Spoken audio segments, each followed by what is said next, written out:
우리에게 주신 하나님의 말씀은 마태복음 22장 36절에서 40절 말씀입니다. 우리 한 목소리로 함께 읽겠습니다. 선생님, 율법 가운데 어느 계명이 중요합니까? 예수께서 그에게 말씀하셨다. 내 마음을 다하고 내 목숨을 다하고 내 뜻을 다하여 주 너의 하나님을 사랑하여라 하였으니 이것이 가장 중요하고 으뜸 가는 계명이다. 둘째 계명도 이것과 같은데 내 이웃을 내 몸과 같이 사랑하여라 한 것이다. 이 두 계명에 온 율법과 예언서의 본뜻이 달려 있다. 아멘. 자리에 앉으시겠습니다. 샬롬. 주님의 평강이 사랑하는 성도님들의 삶에 가득하시기를 간절히 바랍니다. 여러분, 한 주간 평안하셨습니까? 이번 주가 사실 매우 더운 주간이었는데요. 그 더운 주간에 저는 잘 휴가를 쉬고 왔습니다. 사실 이 목사가 쉼을 얻으려면요, 설교를 한 주 쉬는 게 제일 좋긴 합니다. 그래서 사실 원래는 이제 지난주에 선교사님께서 설교를 해주셨는데, 원래 계획대로라면 오늘 선교사님께서 설교를 해주시고 제가 지난주에 설교하는 게 계획이었었는데요. 오승현 선교사님께서 또 대구에 내려가셔서 설교하실 일정이 생기시는 바람에 부득불 이렇게 바꾸게 되었습니다. 요즘 뭐 젊은 친구들이 이제 MBTI 얘기하면서 나는 뭐 계획하는 걸 좋아하는 J형이야 뭐 이런 얘기를 하는데요. 제가 참 계획을 좋아하는 사람이거든요. 그래서 계획이 처음 틀어졌을 때는 이거 어떻게 해야 되지? 막 이런 생각이 들었습니다. 왜냐하면 사실 제가 그렸던 어떤 설교의 흐름이 있었거든요. 지금 보시는 것처럼 저희가 함께하던 시리즈 설교의 마지막을 지금 오늘 하고 있는데, 전도까지 오늘 내용이 이제 전도에 관한 내용인데, 전도에 관한 이야기를 나누고 그 다음에 선교에 대한 이야기를 나누면 좋겠다 이런 생각을 하고 있었는데, 그 계획이 틀어지면서 어떻게 해야 되지? 이런 생각을 좀 하기도 했었습니다. 근데 계획이 틀어진 게 도리어 저에게는 은혜가 되었는데, 여러분 오늘 칼럼을 읽어보시면 계획이 내 계획대로 안다는 게 오히려 은혜가 될 때가 있구나, 여러분들 그걸 확인하실 수 있을 것 같습니다. 꼭 칼럼을 한번 읽어봐 주시면 감사하겠습니다. 비록 제 계획과는 조금 달라졌지만 오늘도 변치 않는 은혜를 우리에게 베풀어 주실 줄 믿습니다. 그래서 오늘은요, 지지난주와 지지지난주의 말씀에 이어서 마지막 하나님을 기쁘시게 사람을 행복하게 말씀을 나누고자 합니다. 사실 뭐 지난주 설교도 벌써 가물가물 하실 텐데, 지지난주 설교와 지지지난주 설교를 이어서 생각하라고 한다면 그때 뭐였지 이런 생각이 드실 수 있는데요. 여러분, 짧게 요약을 해드리도록 하겠습니다. 하나님을 기쁘시게 사람을 행복하게. 여러분, 제가 이렇게 목회의 철학을 두고 또 이렇게 삶을 살아가고자 하는 이유는 오늘 우리가 읽은 말씀처럼 하나님을 사랑하고 이웃을 사랑하는 것이 우리에게 주어진 사명이기 때문입니다. 여러분, 하나님께서 기뻐하시는 것 세 가지를 이렇게 말씀드렸습니다. 우리의 예배를 기뻐하시고 우리의 순종을 기뻐하시고 또 우리에게 은혜 베풀기를 기뻐하신다. 그리고 사람 행복에 있어서 가장 큰 영향을 미치는 것이 관계라는 말씀을 드렸습니다. 우리 사람에게 주어진 가장 근본적이고 또 가장 중요하고 영원한 관계가 있는데, 그것이 바로 하나님과의 관계다라고 말씀을 드렸죠. 우리에게 은혜 베풀기를 원하시는 하나님 아래서 하나님께 예배하고 하나님께 순종하며 사는 삶, 이 삶을 살 때 사람은 진정한 행복을 누릴 수 있습니다. 저는 그런 점에서 사람을 바라볼 때, 어떤 사람을 바라볼 때 이 기준을 가지고 사람을 바라본다고 말씀드렸어요. 이 사람이 하나님과의 관계가 회복되었느냐, 회복되지 않았느냐. 다시 말해서 지금 이 사람이 예수 그리스도를 믿고 하나님의 자녀가 되었느냐, 아직 예수 그리스도를 믿지 않고 하나님의 자녀가 되지 못했느냐. 여러분, 우리 모든 사람은 창조주 하나님을 거절하고 내가 내 삶의 주인이 되어서 살아가는 죄를 범하였습니다. 이로 인해서 하나님과의 관계가 끊어졌습니다.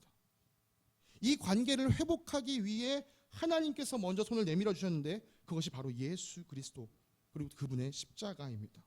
우리의 죄를 대신 짊어지심으로 우리를 깨끗하게 하시고 우리를 자녀 삼으시려는 하나님의 의지, 하나님의 사랑이 바로 십자가에서 드러난 것이죠. 그래서 우리가 지지난주에 살펴본 것은요, 예수님을 믿음으로 하나님의 자녀가 된 사람이 하나님의 자녀답게 살아갈 수 있도록, 성장할 수 있도록 도와주는 것, 제자 양육이 필요하다. 내 주변에 있는 사람이 예수님을 믿고 하나님의 자녀가 된 사람이라면 이 사람이 성장할 수 있도록 도와주는 것이 필요하다라는 이야기를 들었습니다. 그리고 오늘은 아직 예수님을 믿지 않은 사람들, 그래서 아직 하나님과의 관계가 회복되지 않은 사람들, 이들의 영혼 구원에 관한 이야기를 나누고자 합니다. 아마 어떤 분들은 이렇게 생각하실지도 모르겠어요. 영혼 구원부터 다뤄야 되는 거 아닌가? 영혼 구원을 해야지 그 사람을 제자 양육하는 건데, 그래서 우리가 계속 얘기할 때 영혼 구원하여 제자 양육하자 이런 얘기를 하잖아요. 물론 이것은요, 한 개인의 관점으로 본다면 그것이 맞습니다. 영혼을 구원하고 그 사람을 제자 삼는 것이 맞습니다. 그러나 이것을 공동체의 관점, 교회의 관점으로 본다면 먼저 이 구성원들이 제자로 양육되고 제자로 양육된 자들이 영혼을 구원하는 일을 해야 하는 것이죠. 그렇기 때문에 우리는 순서를 바꿔서 보고 있는 것입니다. 영혼 구원, 다른 말로 한다면 그것을 전도라고 할 수 있습니다. 전도. 여러분, 이 단어를 듣는 순간 여러분 마음 가운데는 어떤 느낌이 드시나요? 많은 사람들이요, 전도라는 단어를 들으면요 하고 숨이 막힌대요. 왜요? 전도가 너무 부담스럽게 다가오기 때문이죠. 전도를 해야 한다는 것은 알겠는데 어떻게 해야 할지도 모르겠고, 내가 뭘 어떻게 해야 될지 모르겠고. 여러분, 전도를 우리가 부담스럽게 여기는 이유는요, 전도에 대해서 오해하고 있기 때문입니다. 여러분, 오늘은요, 우리가 이 오해를 풀고 전도를 위해 무엇이 준비되어야 하는가, 이 이야기를 좀 함께 나누고 싶습니다. 여러분, 이 이야기를 나누기 앞서 우리가 먼저 답해야 하는 질문이 있습니다. 우리가 왜 전도해야 하는가? 우리가 이 시리즈 설교 맨 처음 시간에 하나님께서 기뻐하시는 일에 관해서 나눴습니다. 그리고 그 마지막에서 세 번째 하나님께서 기뻐하시는 것이 하나님께서 은혜 베풀기를 기뻐하신다라고 말씀드렸죠. 그러면서 우리는 이 에스겔서에 기록된 성경 구절들을 찾아봤습니다. 거기에는요, 어떤 말씀들이 반복했냐? 하나님께서는 악인이 죽는 것을 기뻐하지 않으시고 도리어 그들이 돌이켜서 사는 것을 기뻐하신다. 이런 말씀들이 계속 반복되는 것을 우리는 확인했습니다. 네, 하나님은 심판을 즐거워하시는 하나님이 아니라 우리에게 생명 주시는 것을, 우리를 구원하시는 것을 기뻐하는 하나님이십니다. 그래서 하나님께서 뭘 원하신다라고 바울은 이야기합니까? 하나님께서는 모든 사람이 다 구원을 얻고 진리를 알게 되기를 원하신다라고 바울은 이야기합니다. 네, 하나님은요, 모든 사람이 다 구원 얻기를 원하십니다. 그런데요, 모든 사람이 다 구원을 얻지는 못합니다. 여러분, 너무 충격스러운 일입니다. 이거. 왜냐하면요, 하나님은 전지전능하신 분이세요. 다시 말해서 하나님은 원하시는 일은 뭐든지 다 하실 수 있습니다. 그런데 모든 사람이 구원을 얻지는 못합니다. 왜냐하면 이 구원에는요, 아주 중요한 속성이 하나 있기 때문입니다. 많은 분들이 아시는 것처럼 제가 어렸을 때요, 물에 빠져 죽을 뻔한 적이 있었습니다. 한 번도 본 적 없는 생판 남인 아저씨가요, 물에 빠진 저를 보고 구해 주셨어요. 그리고 그 아저씨는 자기 갈 길 가셨습니다. 그 아저씨는 저를 구해 주셨지만 그게 끝이었어요. 저랑 무슨 관계를 맺는 걸 원하는 건 아니었어요. 근데 하나님께서 우리에게 이루어 주시는 구원은 이와 다릅니다. 하나님께서 우리에게 이루어 주시는 이 구원에는요, 관계가 매우 중요합니다. 여러분, 우리는 스스로 생명을 만들어낼 힘이 없습니다. 우리가 누리고 있는 이 생명조차도 사실은 주어진 것이죠. 내가 만든 것이 아니에요. 그러므로 우리는요, 생명을 공급하여 주시는 분과 연결되어 있지 않으면 죽을 수밖에 없습니다. 여러분, 이 죽음은 우리의 육신의 죽음을 말씀드리는 것이 아니에요. 우리 영혼의 죽음을 말씀드리는 것이죠. 우리는요, 생명의 창조자이시며 공급자이신 하나님과 연결되어 있을 때만이 영원한 생명을 얻을 수 있습니다. 여러분, 그래서 관계가 필요합니다. 하나님과 연결되어 있는 관계가 필요합니다. 여러분, 세상 사람들이요, 수많은 성공을 거두고 또 수많은 물질을 얻었음에도 마음이 여전히 공허한 이유가 무엇일까요? 영원한 존재인 우리가 영원한 것을 얻지 못했기 때문입니다. 여러분, 이것을 해결해야지만, 이 문제를 해결해야지만 우리가 진정한 만족을 얻을 수 있습니다. 하나님께서 우리에게 주시고자 하는 구원은요, 물에 빠진 사람을 한 번 구하고 마는 것이 아니라 구하는 그 사람에게 계속해서 생명을 공급해 주시는 것이에요. 그래서 반드시 하나님과의 관계가 필요합니다. 그리고 그 관계는 사랑으로 이름지어집니다. 사랑. 하나님과 우리의 관계는요, 사랑이어야 해요. 하나님은 우리를 사랑하셔서 구원하셨습니다. 어릴 적 저를 구해주시는 아저씨는요, 저를 사랑해서 구해준 건 아니에요. 물에 빠진 제가 불쌍해서 구해준 거죠. 그러나 하나님께서 우리에게 구원을 베푸실 때는요, 우리를 사랑하셔서 구원을 베풀어 주십니다. 여러분, 사랑에는 근데 중요한 특성이 한 가지가 있습니다. 그것은 서로가 서로를 사랑할 때만이 진정한 사랑이 된다는 거예요. 이쪽에 지금 예수님이 이렇게 팔을 올렸는데 반대쪽 사람이 같이 팔을 올리지 않으면요, 하트가 완성되지 않습니다.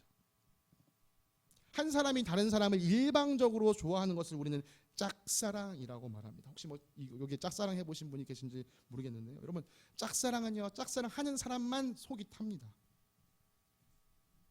요즘은요, 또 한쪽이 거부하는데 한쪽이 나 너 사랑해 계속 다가가면요, 범죄 취급을 합니다. 스토킹이라고 하면서요, 너 스토커야, 너 나한테 접근하지 마, 이런 명령도 내릴 수가 있습니다.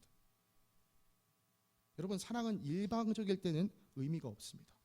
사랑은 서로가 서로에게, 쌍방에게 서로를 사랑할 때 비로소 완성이 됩니다. 오늘날 우리나라에는 더 이상 그런 문화가 없지만요, 이 보쌈이라는 납치혼 문화가 예전에는 있었습니다. 여러분, 심지어 요즘 이 시대 21세기의 중앙아시아에 가면요, 여전히 납치혼 문화가 성행하고 있다고 해요. 제가 한 다큐멘터리를 보니까 이 중앙아시아 지역에서 몇몇 나라에서 강제로 여자를 납치해서 결혼하는 모습을 본 적이 있습니다. 이 여자 머리에 이렇게 흰 두건을 씌우면 결혼을 승낙했다라는 의미로 여기고 이제 이 여자는 살 수밖에 없습니다. 그래서 이 여자가요, 이 지금 억지로 흰 두건을 쓴 채로 울고 있는 거예요. 여자는 흰 수건을 안 쓰려고 막 발버둥을 치고요, 남자 가족들은 여자를 막 붙잡고 억지로 씌우려고 제압을 합니다. 여러분, 이 결혼이 성사되었다고 해서 이 관계에서 정말 사랑이 나타날 수 있겠습니까? 저는 불가능하다고 생각합니다. 또 다른 이야기를 좀 하나 드리겠습니다. 세계적인 철학자이자 신학자였던 이 키르케고르의 책에서 나오는 이야기인데요, 하루는 왕자가 말을 타고 이 빈민촌을 지나가는 일이 있었습니다. 그런데 그 빈민촌을 지나가다가 매우 아름다운 여인을 본 거예요. 그 왕자가 왕궁에 돌아와서도 매일같이 그 여인이 머릿속에서 떠올랐습니다. 여러분, 이 사람이 왕자입니다. 신하에게, 군병들에게 명령해서 그 여자 지금 왕궁으로 데리고 와, 한마디면 사실 자기 왕궁으로 데려올 수 있었어요. 그러나 왕자는요, 그렇게 해서는 그 여인의 마음을 살 수 없다는 것을 알았습니다. 결국 이 왕자는요, 자신이 입고 있던 화려한 옷을 벗어던지고 그녀가 살고 있는 이 빈민가에 들어가서 목수가 되어서 삶을 살았습니다. 가난한 사람의 풍습을 배우면서 그 동네 사람들과 친하게 지냈습니다. 그러면서 그 여인 곁에서 그 여인의 마음을 샀어요. 그리고 둘이 결혼하면서 자기가 왕자의 신분을 밝히면서 함께 왕궁으로 돌아갔다라는 이야기가 이 키르케고르의 책에 기록되어 있습니다.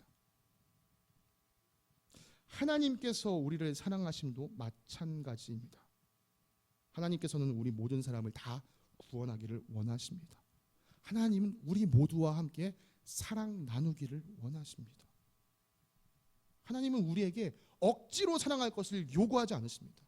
방금 살펴봤던 그 한 왕자의 이야기처럼 오히려 자신의 이 창조주의 신분을 다 내려놓고 종의 형체를 입고 사람의 몸을 입고 이 땅에 찾아오셔서 내가 너를 사랑한다 라고 우리에게 알려주셨습니다.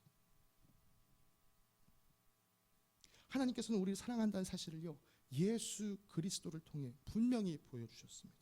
오늘 예수님을 향한 이 믿음을 고백하는 사람들, 우리가 이 자리에 함께 앉아서 예수님을 찬양하며 예수님 앞에 예배드린다는 이 사실, 여러분, 그것이요, 우리는 예수님을 향한 믿음이 있다.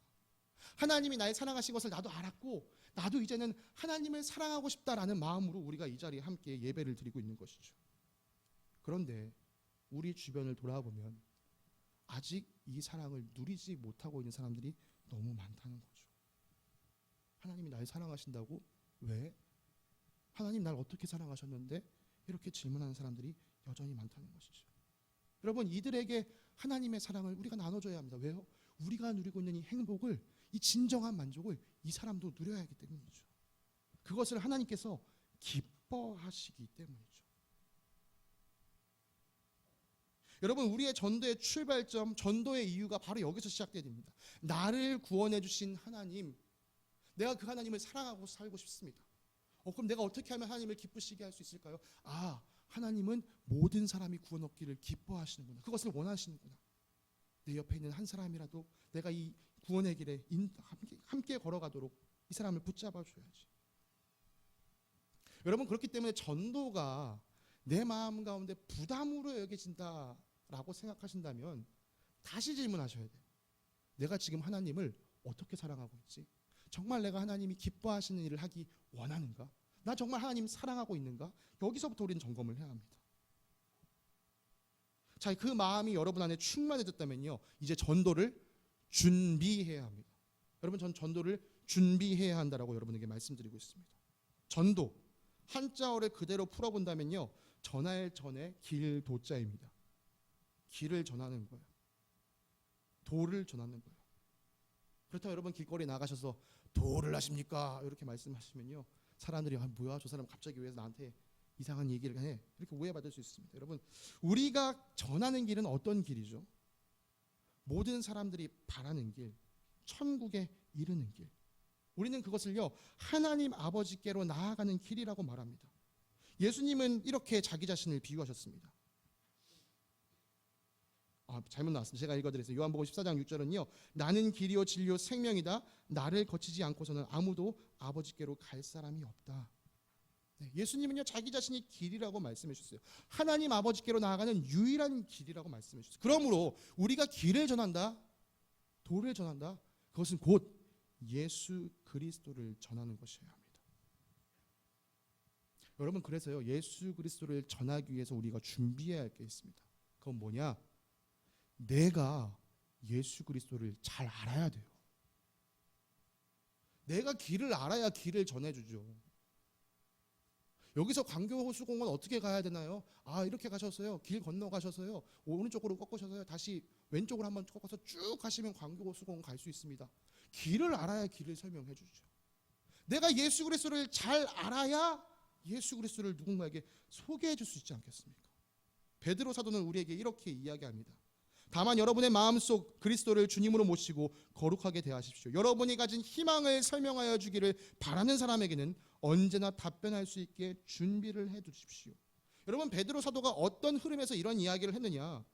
여러분들이 예수님을 위해 시험을 받을 때, 예수님을 위해서 고난을 받고 또 유혹을 견딜 때 여러분 거룩하게 대하고 사십시오. 그러면서 이야기를 하는 거예요. 여러분이 가진 희망을 설명해 주기를 바라는 사람에게. 우리가 예수님을 위해서 시험을 견디는 것, 고난을 참는 것, 유혹을 피하는 것을요, 주변 사람들이 바라봅니다. 그리고 우리한테 와서 물어보는 거예요. 너는 왜 그렇게 하는 거야? 너는 왜 이걸 참고 있어? 너는 왜 이 유혹에 넘어가지 않아? 그렇게 우리에게 묻는 사람들에게, 우리가 가진 희망에 대해서 설명해 주기를 바라는 사람에게 우리는 답변할 것이 준비되어 있어야 합니다. 그 답변의 핵심에는 예수 그리스도가 계셔야 되는 거죠. 근데 만약에 내가 예수님을 잘 몰라요. 나한테 와서 너 왜 참는 거야? 너 왜 이 유혹을 견디는 거야? 예수 그리스도를 얘기했는데 뭐 하고 있다. 여러분, 예수를 잘 아는 것이 우리의 전도를 위한 첫 번째 준비입니다. 예수를 어떻게 알 수 있습니까? 말씀을 통해서 알 수 있습니다. 여러분, 말씀 묵상 게을리하지 마세요.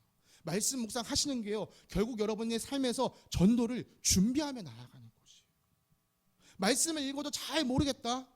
그럼 목장 와서 이야기를 나누세요. 나 이번 주 말씀 묵상을 했는데 이게 뭔 말인지 잘 모르겠어요. 목장 식구들이 어떻게 말씀을 통해서 예수님을 만났는지 함께 이야기를 들으세요. 목장 식구들이 어떻게 삶에서 예수님을 경험하고 있는지 얘기를 들으세요. 그래도 잘 모르겠다. 여러분, 그럼 성경 공부를 하셔야 됩니다. 우리가 지난주에 이제 기초교리반이 마치고 제가 또 이제 다시 새롭게 다시 성경 공부반을 열려고 준비하고 있는데, 여러분, 우리 성경 계속해서 연구하고 배워야만 합니다. 예수 그리스도에서 더욱더 깊이 알아가려는 마음의 열심이 우리 가운데 있어야 합니다. 여러분, 예수님을 전하고 싶다면, 예수님을 전해야 한다는 마음이 드신다면 먼저 예수님에 대해서 잘 알아야 합니다. 예수님에 대해서 잘 아는 것, 이것이 전도를 위한 첫 번째 준비입니다.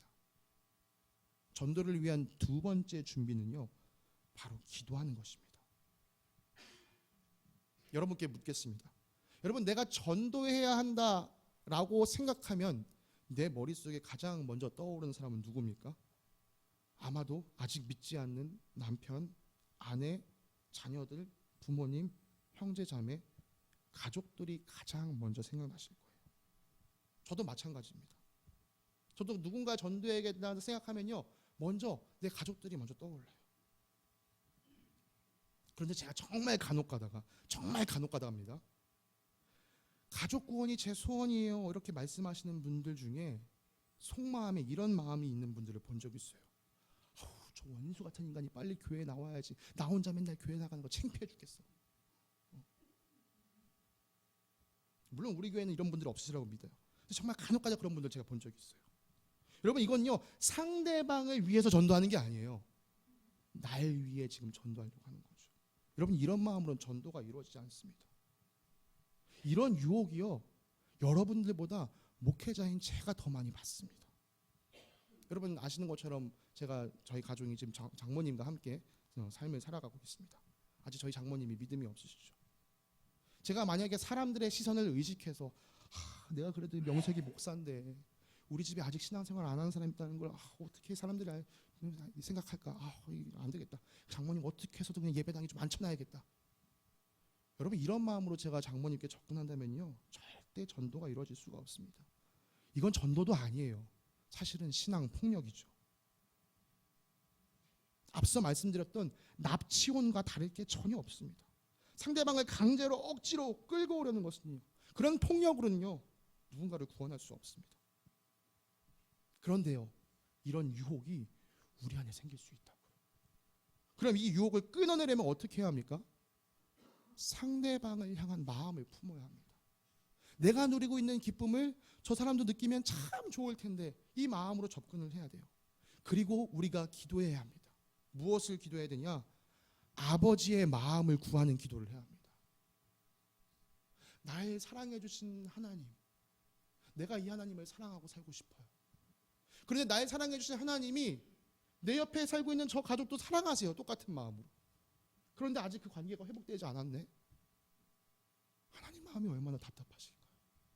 짝사랑하고 있는 하나님의 마음이 얼마나 답답하실까요? 아버지의 마음을 구해야 합니다. 하나님, 당신의 마음 내가 알기 원합니다.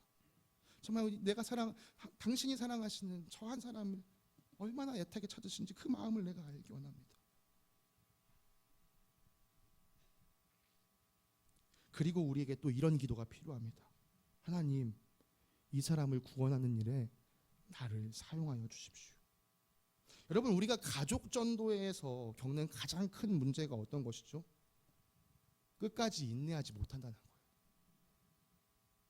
친구들은 혹은 직장 동료는 내가 보여주시고 싶은 것까지만 보여주고 보여주기 싫은 거가 생기면 슥 거리를 유지할 수 있습니다. 근데 가족은 달라요. 내 민낯을 다 보고 살죠. 내가 내 남편에게, 내 아내에게, 내 자녀에게, 내 부모에게, 내 형제 자매에게 복음을 전해야 하는데 참지 못하고 터지는 순간들이 우리 삶에서 계속 발생하는 거예요. 여러분 그런 참지 못하는 순간, 나를 자극하고 어렵게 하는 순간, 그때 여러분 마음속에요 화가 치밀어 올라가는 그 자리에 예수님의 십자가를 세우셔야 돼요. 와, 나를 위해 끝까지 참아주신 예수 그리스도. 여러분 예수님이 십자가 위에서 편안하게 쉬시다가 숨을 거두신 게 아닙니다. 끝까지 이를 악물고 견디셨어요. 참다 참을 수 없어서 아버지를 부르짖으셨어요. 우리가 그 사랑 때문에 구원을 얻었습니다.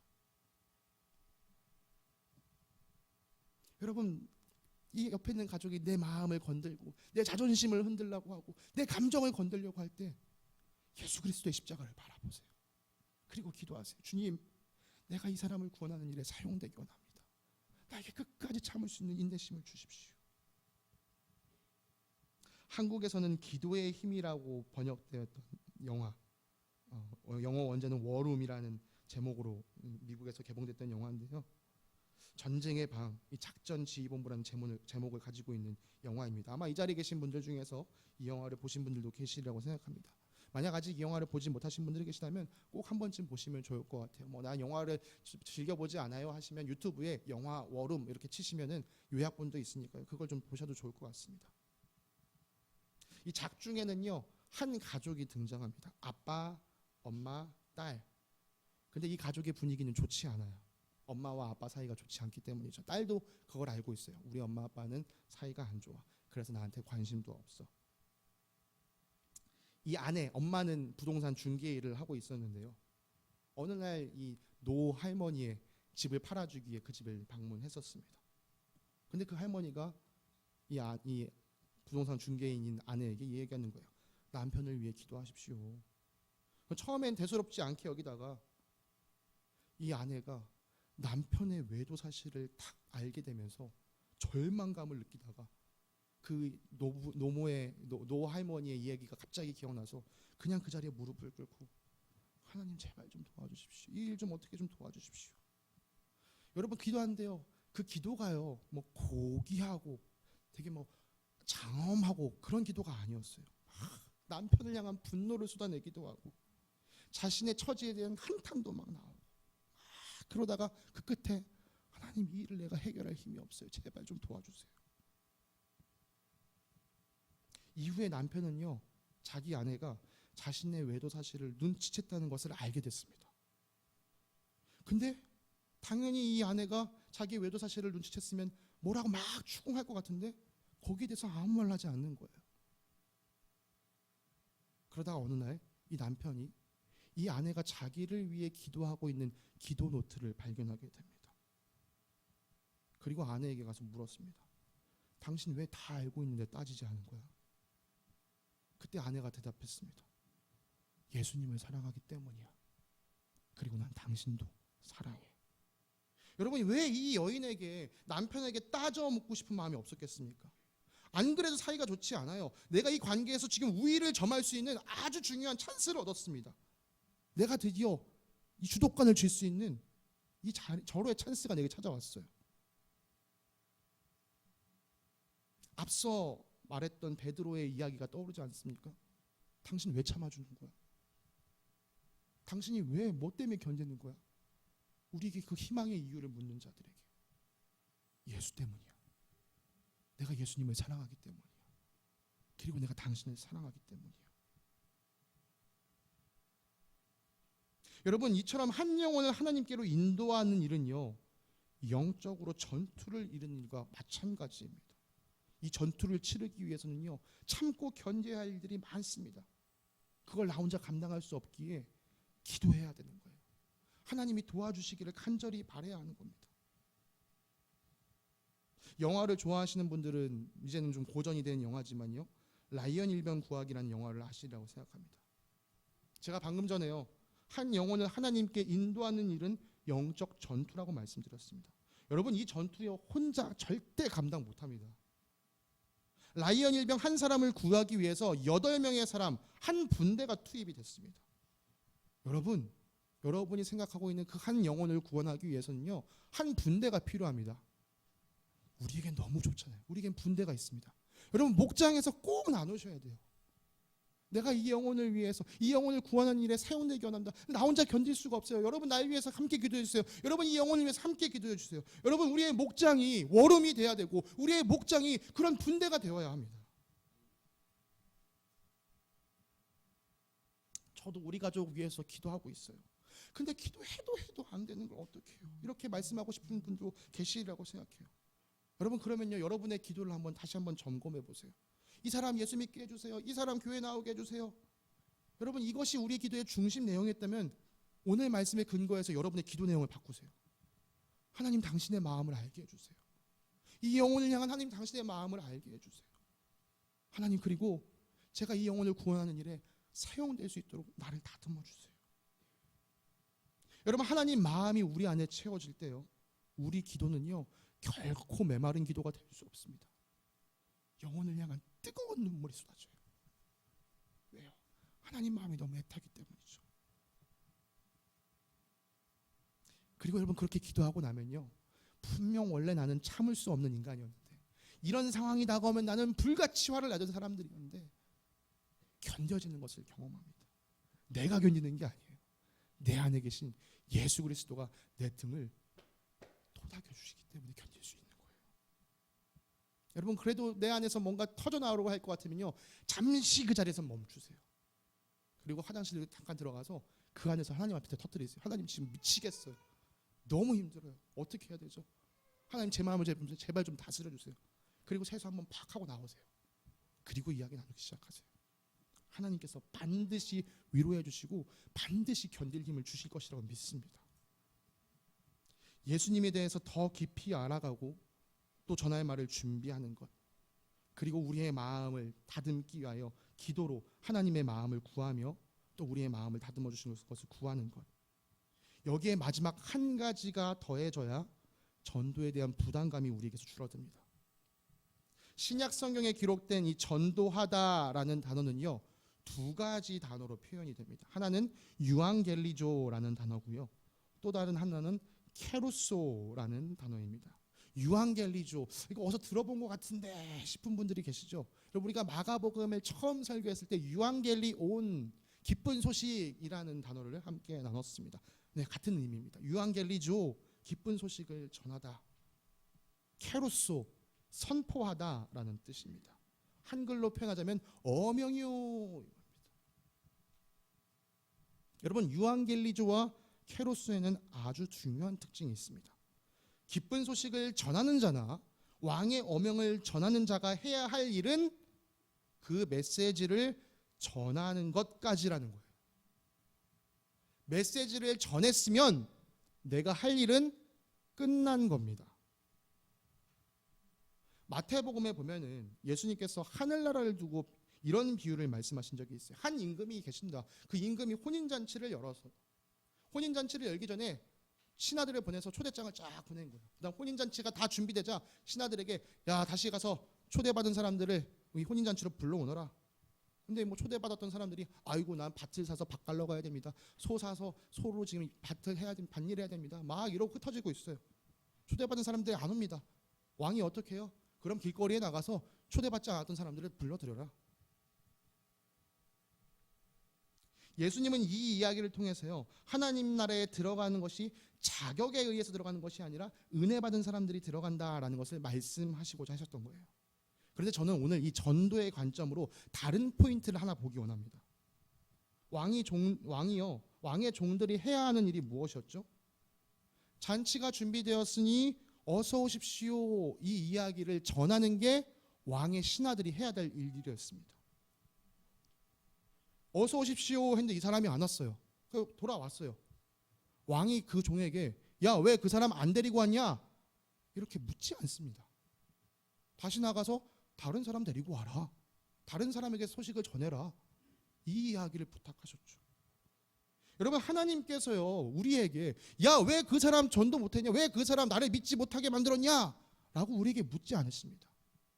우리에게 물으신다면, 너 왜 그 사람에게 전하지 않았니? 이것을 물어보시겠죠. 어떤 목사님이 이런 말씀을 하셨던 것이 기억이 납니다. 전도에는 실패가 없습니다. 당신이 예수님을 전했다면 당신은 맡은 일을 다 한 것입니다. 전도에는 실패가 없습니다. 다만 당신이 전도를 했느냐 하지 않았느냐만 있을 뿐입니다. 여러분, 그렇습니다. 전도에는요, 실패가 없어요. 예수 그리스도를 전했으면 우리는 할 일을 다 한 것입니다. 여러분, 그렇기 때문에요, 이 조급한 마음을 우리 안에서 덜어내야 합니다. 이 조급함, 내가 전도의 열매를 반드시 봐야겠어 라는 그 조급한 마음이요, 우리 안에 전도에 대한 부담감을 줍니다. 내가 전했는데 저 사람이 내 얘기를 듣지를 않네. 어떻게 해야 되지? 내가 전도에 실패했나 봐. 여러분, 오늘 나에게 맡겨지는 일이 씨를 뿌리는 일이다 라고 한다면 씨를 뿌리면서 즐거워하시면 돼요. 오늘 나에게 맡겨진 일이 물을 주는 일이다 라면 물을 주시면서 기뻐하시면 돼요. 오늘 주님께서 나를 추수할 일꾼으로 보내셔서 내가 추수를 했다, 그렇다고 내가 그 추수한 걸로 막 자랑할 것도 없습니다. 그냥 추수한 것으로 기뻐하시면 됩니다. 잘하게 하시는 분은요, 우리가 아니에요. 하나님이시죠. 우리는 그냥 맡겨진 일에 감당하며 나아가면 될 뿐입니다. 여러분, 전하시면 됩니다. 전하려면 예수 그리스도를 잘 알아야 합니다. 내가 전하는 이야기가 이 사람 귀에 들릴 수 있도록 내가 잘 참는 사람이 되어야 합니다. 말씀을 마무리하겠습니다. 우리가 행복할 수 있는 가장 좋은 길, 아니, 우리가 행복할 수 있는 유일한 길은 하나님과의 관계가 회복되는 것입니다. 여러분이 이 행복을 누리고 계시다면 주변에 있는 사람들에게도 이 행복을 나눠주시기 바랍니다. 우리 주변에 아직 예수 그리스도를 믿지 않는 사람들, 그래서 하나님과의 관계가 회복되지 않은 사람들, 이 사람들이 우리와 같은 영원한 행복을 누릴 수 있도록 예수 그리스도를 소개시켜 주십시오. 예수 그리스도를 소개시켜 주시려면 먼저 내가 예수 그리스도를 잘 알아야 합니다.